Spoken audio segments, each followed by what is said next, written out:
Welcome to the Learning Curve with Castell, with me, your host, Castell.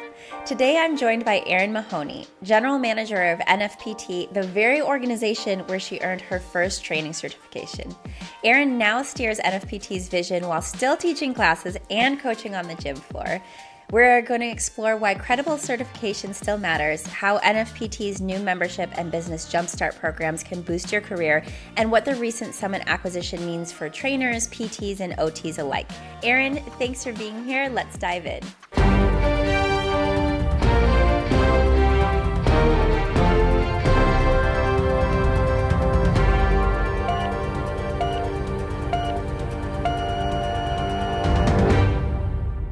Well, we are so excited to have you on the show with us today, and I wanted to give you a chance to introduce yourself.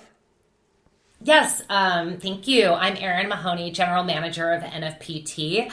I am a certified personal trainer. In fact, my very first certification was through NFPT, and that was a long time ago. And I've also worked for a number of fitness certification organizations and big players in the space before. I've been helping new personal trainers be certified for over 15 years. It is a huge passion of mine, helping trainers pass their exam, help them understand the information, and then helping them be successful long-term in their career.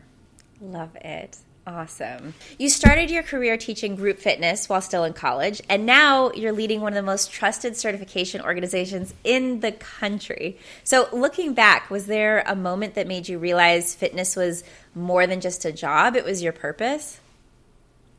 Yeah, that's a good question because it's all come full circle. So I was teaching group fitness through college, and then I started personal training because there's only so many group fitness classes you can teach before your body starts, it needs recovery. Yeah. So I started doing personal training, and I was actually going through a master's program to be a professional counselor, and I completed that program. And as I was about ready to start interviewing to be a mental health counselor, I realized that, it was a couple of things. Number one, the burnout for mental health counselors is so high, and the entry level salaries are quite low. It was lower than what I was already making at the gym. And so even though I was a personal trainer, what I realized going through that program also is I had started becoming, for this local chain of clubs, their director of education. So for all of their new personal trainers, I would help them learn the systems, learn how to sell, get ready to pass their certification. And so what I realized, it was kind of interesting because I was taking some course, I can't remember what it was in my graduate program, but it had you explore, it was like career counseling. And so we had to learn a little bit more about ourselves in case we would have to career counsel other people. And throughout the process, I was like, I really enjoy what I do. I really love the fitness industry. I love helping other trainers understand this information that's pretty complex, get them ready to pass their exam, and help them make even greater of an impact, touching more clients, helping more and more people get to their goals. So it was kind of around then that I was like, you know what? I don't want to go into that. I want to stay exactly where I'm at. I love my day-to-day. I love the impact that I'm making. And it just kind of continued from there. That sounds amazing. And I also know that despite your executive role, you're still coaching and teaching classes. So why is it so important to you to stay connected to the day-to-day experience of trainers and clients personally? I do love it. One thing about personal training and group fitness is that it almost, because you're there to help somebody else achieve their goals, it forces you to kind of put your own, how you might be feeling on the back burner, and you come in with a positive attitude. So it's always like a mind shift as soon as I step into the gym because I'm doing something different. I'm helping other people. So part of it is I just enjoy it, and I just enjoy the process of connecting with other people, helping them get to their goals. But in this particular role, it's so important to stay close to the fitness community and see not only what are the personal trainers doing and the instructors pursuing, but what are the clients? Like what are the average gym members? What are they looking for? What are they gravitating towards? What are their common questions? And so it just makes like a very cohesive experience in my career of being able to be at that front line, talking to clients and gym members, talking to trainers, instructors, and then also over here developing products and course offerings that will help other people make just as big of an impact. I think that's so cool, especially because I'm sure as you are on the front lines, you're probably noticing all of these things that maybe you would want to change or enhance. And so to actually be able to have your hands on make a difference in that way it must be fantastic. Yeah. I love it. And even also being able to see like what it really looks like as a personal trainer in the gym. So, I've been in the fitness certification space for over 15 years now, and it's so easy, especially for executives, to turn to whatever might be trending in education technology and say, oh, this is so cool, we need to provide something like this to our community of trainers. And it's like, but that's not really what their hardships are. Their hardships are long hours. Their hardships are having to sell clients and ask for renewals. And, it's drastically different than what executives think it is when they come into the role. So I like to stay close to it just as a reminder of what it's really like to go through day in and day out. Yeah. And I think too, in an age of like social media workouts and quick fitness trends, why do you believe that certification, especially through NFPT, is still one of the most powerful tools that a trainer or a clinician can have? Yeah, it's a very good question. So we have certainly seen the rise of, social media influencers and the magic exercise or workout that gets you whatever.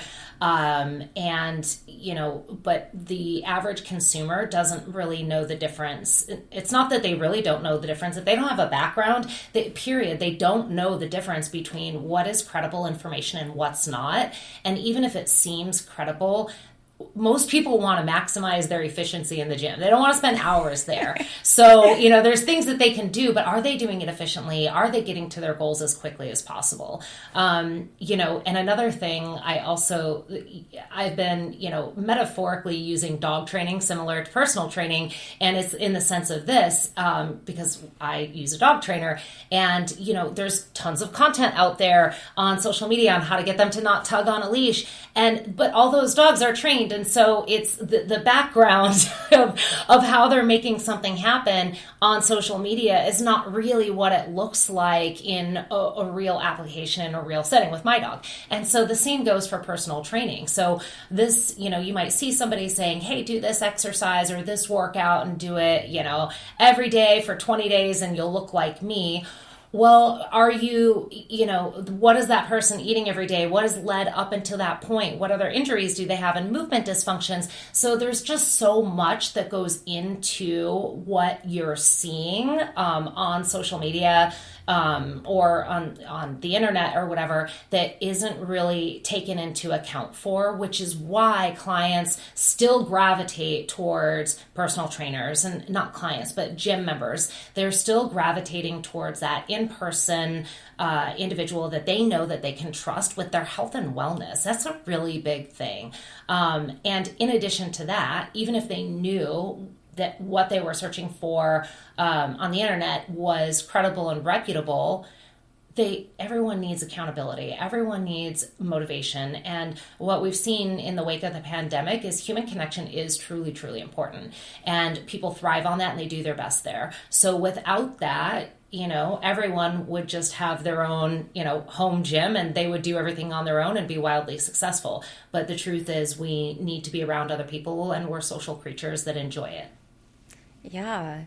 And I know too that the idea of an accountability partner can maybe sound like it's not that big of a deal, but I think it is so priceless and something that is easily overlooked by a lot of people. Like, well, I know what to do, or even something as simple as like we all start out doing sit-ups in PE. So it's not necessarily that like you're going there to hear like some radical new information that you've never heard before. But I love what you said about like just the physical presence of being together and being social and how that makes such a difference.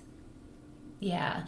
One of the things back when I was training full time, when we would talk to people about when we were, trying to get them involved in purchasing a personal training package, we would explain that everybody that comes into the gym or that's thinking about getting a trainer is either looking for it for education, motivation, or accountability. And 95% of the time, what those people needed was accountability. So they know how to they know what they should be eating. They know how to put on music that will put them in a good mood. They need that help and that accountability and somebody else there to help them make it seem like it's a reality and it's doable and hold them accountable to what they're saying that they want. You said you wanted to lose 20 pounds and what you're doing every single day is different than your goal. So either we need to change your goal or we need to take a harder look at what you're doing each day because those two things aren't matching up. Who else is going to call you out on that, Completely. I actually had to let my personal trainer go because she was young. She was just starting out, but she would look at her phone during our training sessions. And it broke my heart because, yes, we had done the exercise 20 times. Yes, I knew how to do it, but almost kind of like a little kid, like I was like, I need you to watch me do it so that I will keep doing it. Because if you just put me in a room and you're like, okay, do this wall sit, and you're looking at your phone, like I don't know. There's something that changes in my brain where all of a sudden I don't want to do it anymore, or my legs literally feel weaker or something. So yeah, I feel like I can definitely relate, and I've had great personal trainers since then. I am proud of you for letting your trainer go because too many people and trainers oftentimes keep around clients that just aren't, doing what they say they want to do, right? So, and because people form those relationships. So I'm proud of you for letting your trainer go. And it's interesting you say that because back when I was at the gyms leading a team of trainers, even if they were using their phone to, for time, like tracking purposes, like to, resting intervals or whatever it might be, get a watch, do it a different way, make sure that your client feels like you're completely focused on them because they don't know what you're looking at on your phone. And so if the focus isn't on you, just like you said, what else is the point? And of course, everyone's going to do a little bit less if they're not feeling like they're under a microscope. Yeah, that is such a good point about the watch. And I mean, even today with like Apple Watches and stuff, I think if I saw someone looking at their watch versus looking at their phone, I think that would be really different. Mm-hmm. Yeah, definitely. So now in all of your years working in fitness and certifying others, have you witnessed a moment, and I'm sure there's probably maybe too many to choose from, but where a trainer changed someone's life in a way that surprised even you? Great question. I've seen many of those instances. I mean, that's what we're in the business for. We are in the business of changing lives. And it sounds cheesy, but it's so true. Even as a personal trainer, I know I've changed many people's lives. And I think every single trainer out there can say the same.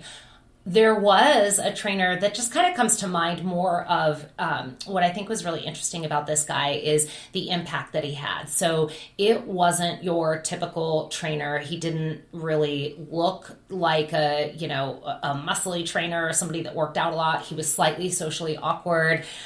He used to be an accountant. And so I remember he actually worked at the gym when I was leading the team.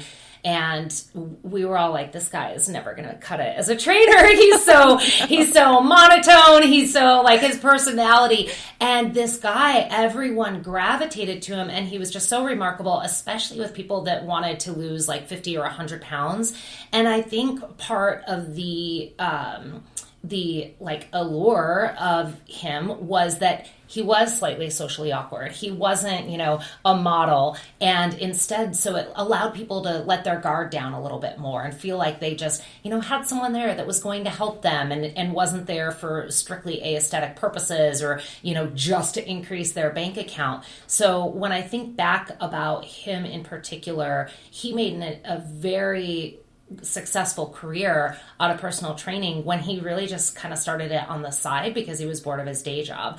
And so one person in particular, for clients, there's too many to count.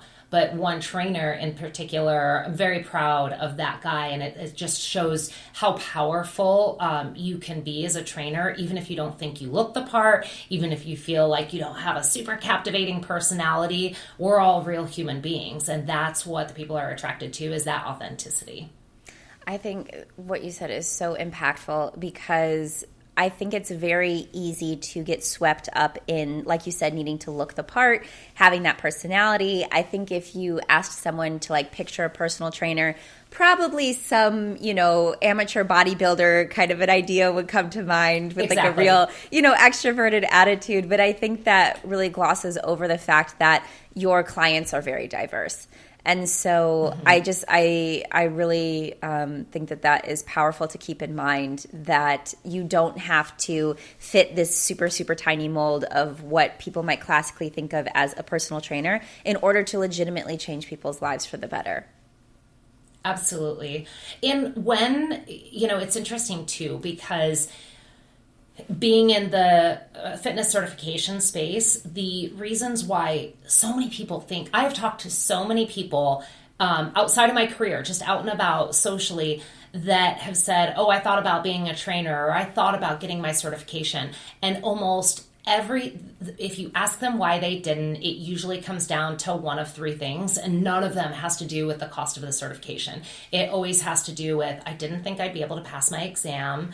I didn't think I really knew enough to be able to do it in the first place. I felt like an imposter, or I felt like I didn't look the part, and that I couldn't really get to where I felt confident about how I looked and how my workouts were. And so it's such a bummer, because those are the three things also that kind of hold other people back from, just accomplishing their goals. But it's so interesting, because it's all the same thing. It's never... people say it's that they don't really have time, or they don't really have the money. But when you get down into it, when people where I'm not pressuring them, they just say, oh yeah, I thought about being a personal trainer. Well, why? What happened? Oh gosh, I figured the exam would be way too difficult. And all of it is far less difficult than people would think, especially when you're learning about something that you're interested in. And, for the people that feel like they're imposters, or that they don't, they're not expert enough to be getting paid money to give other people advice. What we have to remember is anything is better than, and that makes it sound like nothing is better, but really they're turning to you. They want your advice. They're paying for your advice. And it's better than the sea of the internet, which who knows what people could stumble upon and what they might be doing and failing at doing. So, I don't know if I answered your question. No, definitely. And again, I think it's also important for people to remember too, like, the swimming coach at the Olympics doesn't look like the swimmers, and they still, yeah, exactly, and perfect, and they still win them gold medals. So I do think that, and also too, that's why I love like the heart behind the membership with NFPT, because I know that your new membership is more than just a bundle of perks. Like, it's really about building a community. So could you maybe tell us, like, what was your emotional vision behind this program, and how do you hope it will support the long-term success of trainers and clinicians? It's so great question. The membership, what I've seen at the fitness certification companies that I've worked for before, is that they really care about getting people to enroll in their certification program. And what happens after that is an afterthought at best, right? So, like, sure, they want to help them find a job, and maybe they'll offer a guarantee, but they're not actually really invested, like, because that's not where they're making money. And so I understand that. But the emotional vision for me for this membership program is it holds me, NFPT, equally accountable to the personal trainer's success. Since it's no commitment, you can cancel your membership whenever you want. If we're not delivering you the value that you want out of it, then you're going to cancel your membership. So it's only going to be successful if the trainers find value in what they're delivering. So I love that it really turns the pressure back on us to make sure that the personal trainers are finding what they looked for when they first started thinking about this. because there's a statistic out there that 80% of new personal trainers will not be in the fitness industry 2 years from the time when they get certified. I know. It's scary. Crazy. That's a huge percentage. I know, and it doesn't have to be that way. That statistic is exactly what I'm talking about in terms of like it is a number that we can change. It's not, it's not out of control. It's okay. The fitness industry is doing a great job getting people in the door and helping them realize there's a dream, helping them pass their exam. But after that, they're not worried about it. They're completely like, oh, well, you can buy more specializations. Great, but is anyone telling you how to make money with those specializations? Is anyone guiding you into what's the best specialization to get? No, they're just, and so that is, that also might sound rather cheesy, but that is my emotional vision is I want to change the success rate of personal trainers. I want them to be around long term. I've made a fantastic career out of it. I wouldn't change any of it for the world. And I wish more people could stick around for longer term. And NFPT, interesting, and it's part of the reason why we won't launch the membership. They have a very high renewal rate of personal trainers, unlike any of the other companies that I've worked for before. So that was, when I came on board, that's telling me that there is something there, that we can keep trainers around longer term. We can see higher renewal and recertification rates if you deliver that type of community, if you give the trainers the types of things that they're looking for, and not just what is coming from top-down executive leadership. Yeah. And now, I know especially so many trainers and even rehab professionals struggle with the business side of their careers, which I'm sure factors into that huge 80%. So can you talk about how the Business Jumpstart program helps people feel more confident, not just in their skills, but in actually building a career that lasts? Yeah, so 2 things I'm very excited about. One is membership, and the other, and I shouldn't even say excited, I'm so passionate about these, I can't even help myself. But it's widely known. I mean, it is widely known in the fitness industry that personal trainers struggle with selling. And so it's not that no one's doing anything about it. There's plenty of courses out there. There's businesses out there that are aimed to help personal trainers find clients, close sales, how to do digital marketing. That information does exist. So this isn't revolutionary in terms of the concept that personal trainers are struggling with selling. But instead, I'll get to what's different about it here in a second, is, and the reason why trainers struggle with it is because of this, and it's probably similar for clinicians, is they got into that industry because they care and they want to help people.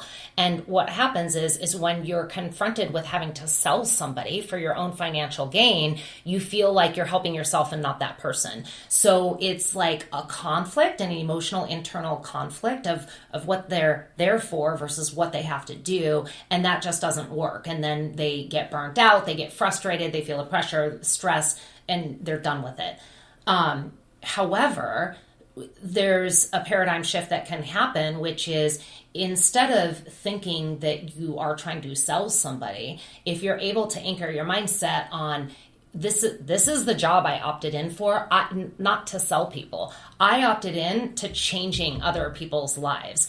And I am looking at somebody that is morbidly obese and they need to change their ways. And if I don't intervene, I don't know if anyone else is going to. So it's my obligation. It's my obligation to get them to invest in me to help them improve and possibly extend their life.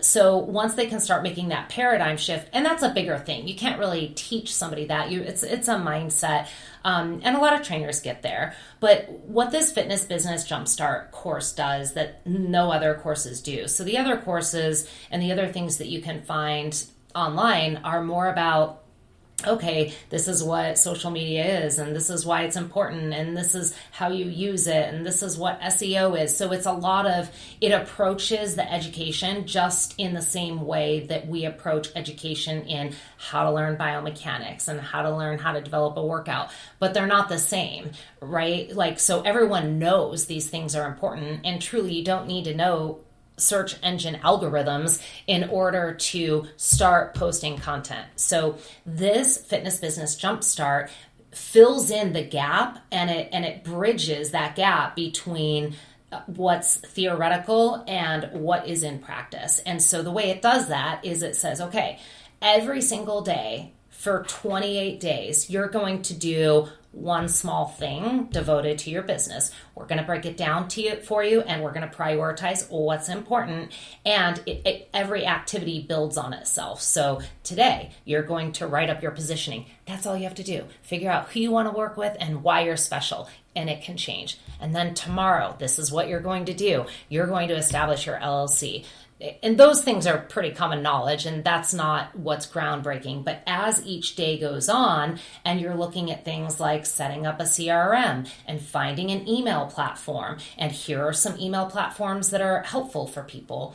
So it gives you the day-by-day tasks, but then it gives you recommendations, and it gives you tools and templates. So when we get to something like, okay, we're going to have you host an online fitness challenge. Here are 15 fitness challenge ideas that you can implement, and why each one of them are good for different types of populations and personal trainers. We recommend that you use one of these. Oh, and by the way, when you send out your email, here's an explanation of how you would post it. So here are the tools and the templates that you need in order to put it into practice. So we teach you, we tell you what to do, and then we give you the tools so that you aren't left trying to figure it out on your own.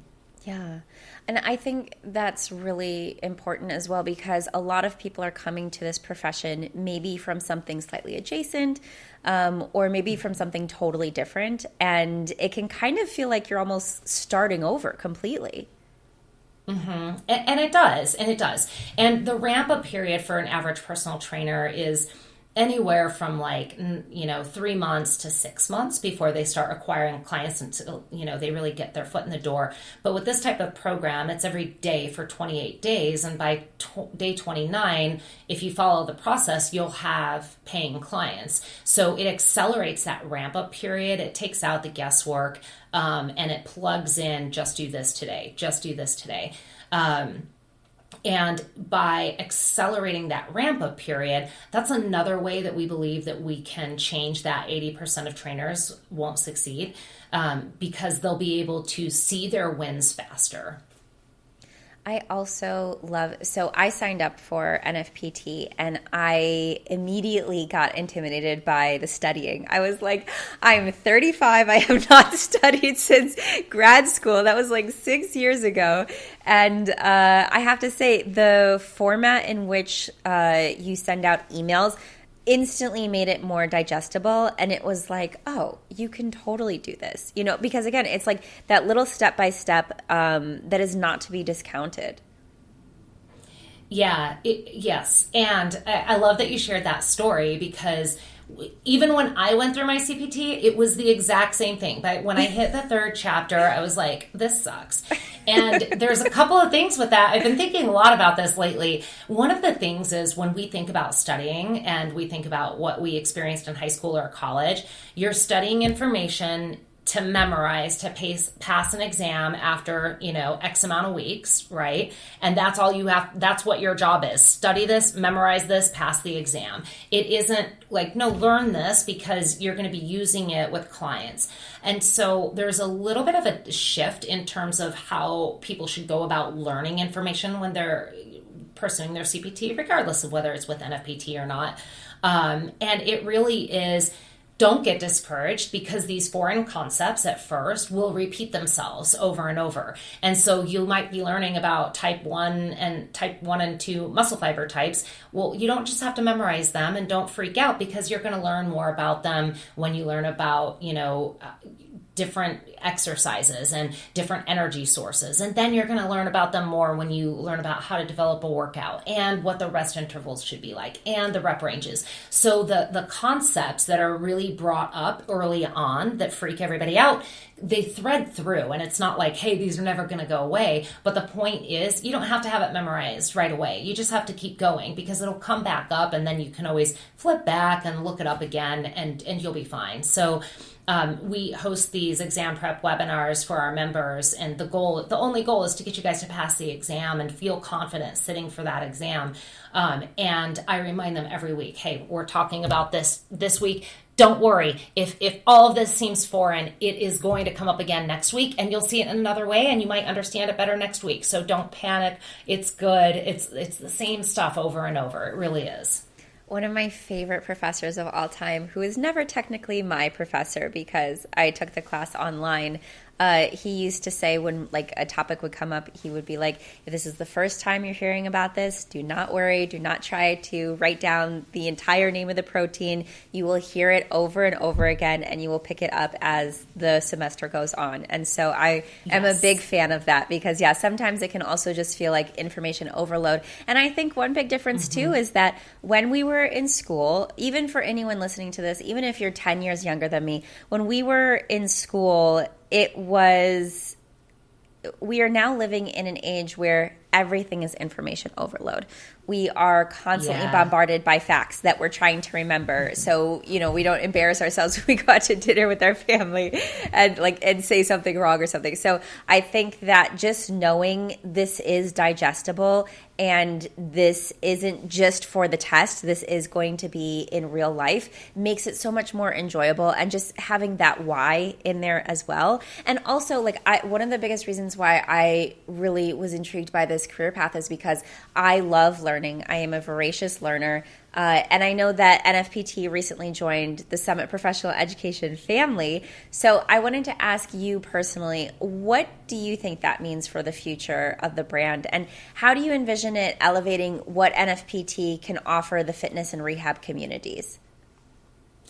It is such a cool partnership because a lot of personal training principles that had emerged, I'd say, in the last 10 or 20 years were founded out of physical therapy. So different certification founders were physical therapists, and some of the models that a lot of people know about. Foam rolling made its way into personal training because of physical therapists.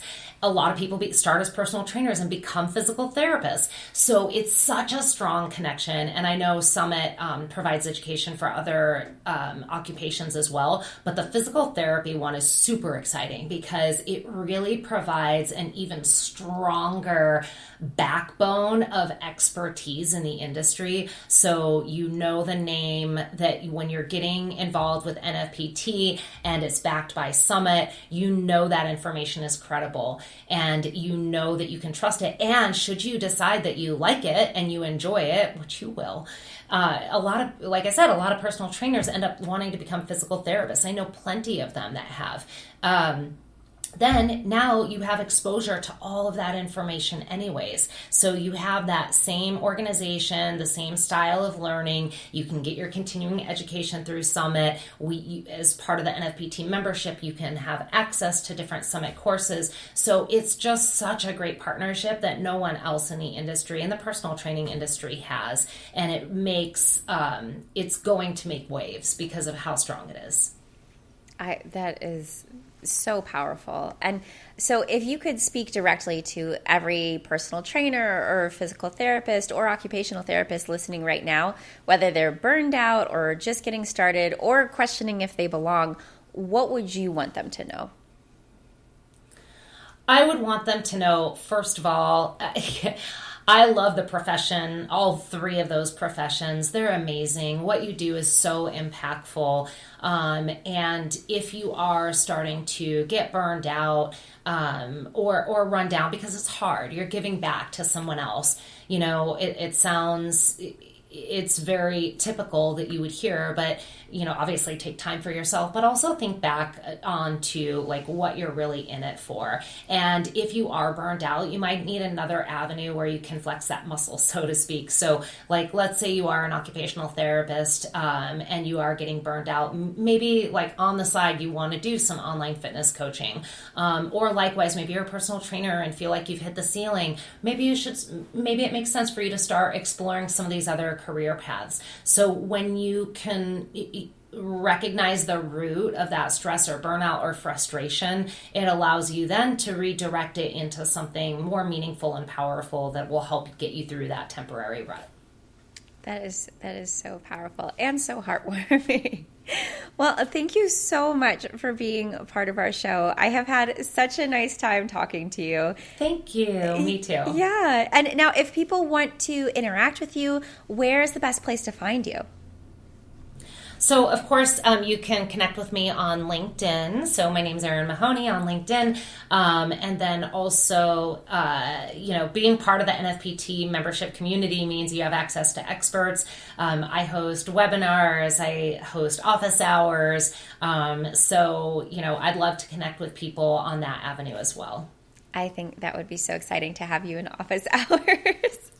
Thank you. Yeah. So, well, thank you so much for being with us, and take care. Thank you. You too.